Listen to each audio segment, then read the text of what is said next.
understand that African history is part of European history, and that European history is inseparable from African history. Our families walk on the same paths.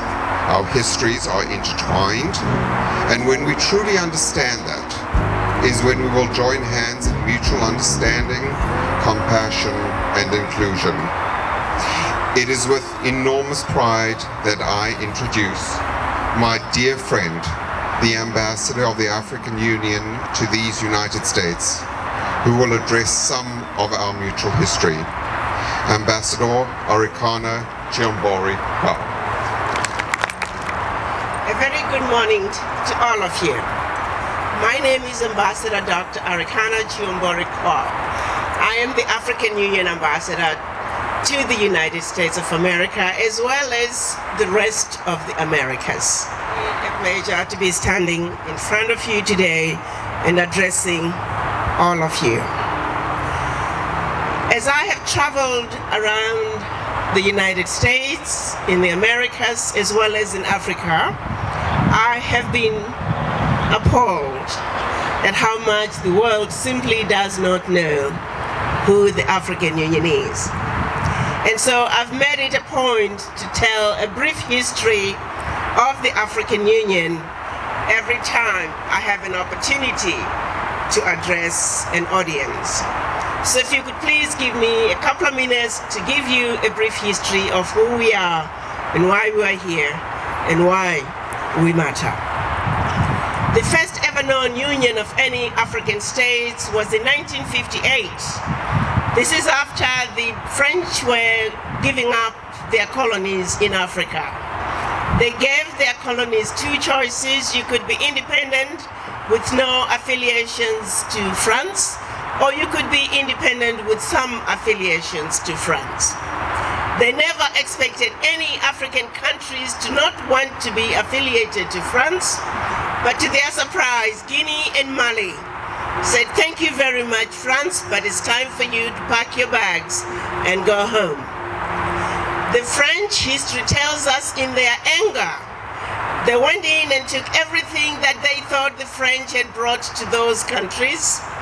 They took the last teaspoon and chair in the country, proceeded to pour concrete in the sewage pipes, completely devastating the two economies.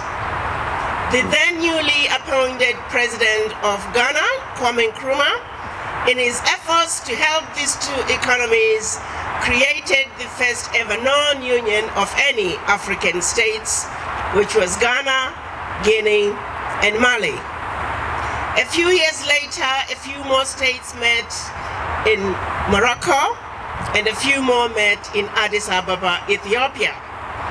By 1964, the Pan-African leaders of the time decided it was time for them to regroup and rebuild that which was destroyed during the Berlin Conference of 1885.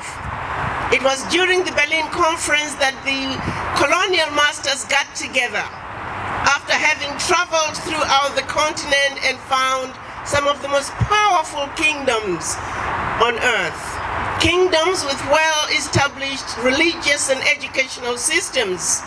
The colonial masters, after making an assessment of the continent, felt the only way to truly turn the continent into a defeated continent and the people, a dominated people, was to make the Africans believe that everything that is African was bad and everything that was European, particularly British and French, was better. So it was the rule of divide and conquer was born, and the seed was sown, and the Berlin Conference set out to slice our Africa up like a piece of pie. Berlin Conference gave us the Africa that we know today, with economies as small as Rwanda, Burundi, Congo, Benin, economies that clearly cannot survive on their own. It was all by design to ensure that the Africans were truly a defeated and dominated continent. So by 1964, the Pan-African leaders met and created what we knew then as the Organization of African Unity. It was during that formative meeting that Kwame Nkrumah declared that you are not African because you were born in Africa, but rather you are African because Africa is born in you. He also declared during that meeting that Africa was for the Africans and that African Union was now. Those words are as relevant now as they were then. The African leaders now meet twice a year to discuss issues pivotal to the continent. By 2002, OAU was renamed AU, which is what we know it as today. So it is 54 years later. The African leaders are still in the process of building the perfect African Union. It is work in progress. One then wonders, why is it that it is taking so long? The answer goes back to the Berlin Conference of 1885, where the role of divide and conquer, the legacy of colonialism is alive and well among us, and it's still translated to the legacy of slavery as well. Such is the status of affairs. Such is the history of us, Black people, not only in Africa, but around the globe.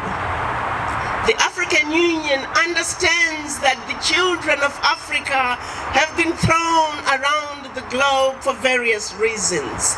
The African Union also realizes that for us as Africans to come together and take our continent to its rightful place on the world stage, the children of Africa must come together. And for that journey to begin, we must know who we are and where we came from. And that brings us to where we are today. Because quite often, our contributions to this world are left as footnotes in history books. As we just heard, there were 1 million Africans who died on the continent fighting the war to end all wars, which was the First World War. An additional 700 died in Europe, and yet I remember going through school in my country of Zimbabwe. I was never taught that. I was in Jamaica earlier this year, and I took a trip to Jamaica after I read about the Maroons of Jamaica. Some of you may not be aware of them. It is the Maroons who waged a vicious war against the British in Jamaica. And who are the Marines? The Marines were Ghanaians, a family, siblings, Akampong, Kojo, Nana, fought a vicious guerrilla warfare against the British and won. Some of you may not be aware that to this day, Jamaica, part of it is a federation and the other part is a republic because of the Maroons who fought for their land. And yet, that history, once again, is nothing but a footnote. It is also the generals in the Marines, after they won the war against the British using guerrilla tactics. Keep in mind, the British were using the formation. The Marines, having invented guerrilla warfare, suddenly the British in their formations, the bushes around them came to life, and they were all swallowed up repeatedly. And that is how the Marines won against the British. The American generals at that time were still fighting the British, trying to liberate themselves. To their surprise, they wondered, how did these Black people do it in Jamaica? So they sought the advice of the Marines to come and advise the American generals as to how they did it. This is not known. Then the Jamaican Maroons advised the American generals during the War of Independence. And it was then that the guerrilla warfare was introduced to the American army. And we would like to think that the Maroons of Jamaica, the Africans from Ghana, had a significant role to play in the United States Army winning the war against the British. Again, that is a footnote in history. We are gathered here today to say we must continue to tell the stories, because it is important as the world that we understand each other. But first, we must go to the beginning in order to understand how did we get here. As I go through my mandate in this country, which is to promote Africa in the Americas, I am determined to see to it that America and Africa have the best relationship the world has ever seen. We cannot accomplish this mission if we don't understand each other, if we're not truthful to each other. And that is where the journey begins. American businesses and African businesses must work together as equals. But that can only happen if we understand each other and approach each other from a point of mutual respect that is based on shared heritage. There is a lot more that unites us than divides us. And it's all out there. It's up to us as human beings to bring it up, bring it to life, and talk about it. Pass it on to our children, because they are our future and they deserve to know the truth, the only truth, and nothing but the truth.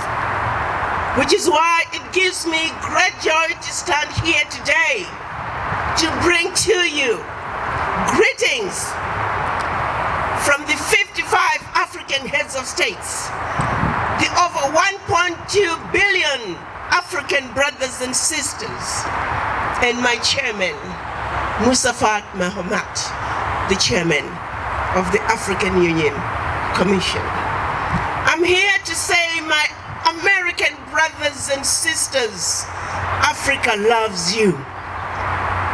And having lived in this country as long as I have, I am very confident as well. And I do it as often as I can, remind my African brothers and sisters that America loves you. There's a lot of goodwill in this country. And I know that the minor things that divide us, the misunderstandings that exist between us, the Africans and the Americans, are so insignificant when you look at the monstrosity of what unites us. I'm a woman on a mission. The mission to see to it that America and Africa have the best relationship, the best marriage the world has ever seen. A marriage that must and will give birth not only many children, but many beautiful children. That can only happen when we understand each other and we treat each other as equals. Because the ones who fell here, they fell fighting for that. The soldiers that laid their lives on the front lines, they were not black, they were not white. They were brothers fighting for the freedom that you and I take for granted today. So let's not forget, my fellow human beings, that this world is ours and ours together. May I remind you that when the world was one, some of you might remember the map of Pangea, and if you don't, look it up. Pangea. was once together, but through tectonic shifts, the continents drifted off. Where did they drift off from? Africa. The only continent that did not move is Africa. So when there are issues around the world must go home to Africa. So I'm here to let you all know that the African Union recognizes the importance and Africa's pivotal role in the world as the mother of all mothers. African Union is saying, children of Africa, regardless of the color of your skin, you must come home, because it is Africa that it all began, whether we like to believe it or not. So as we come together to celebrate the lives of those who have fallen fighting for our freedom, let's not forget where it all began. And once again, on behalf of the Africans, and I consider all of you Africans, irrespective of where you were born, because we all began in Africa. I welcome you all home to Africa, and let's join hands in making sure that the world never forgets the fallen soldiers who fought for us. I thank you.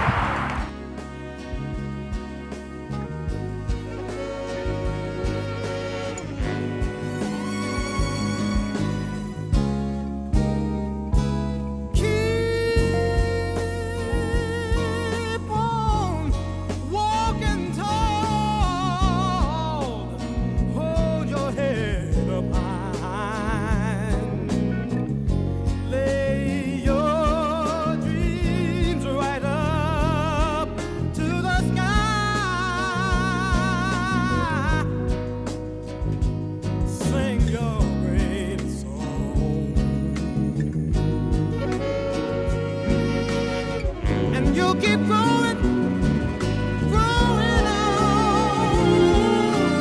Take it from me, someday we'll all be free.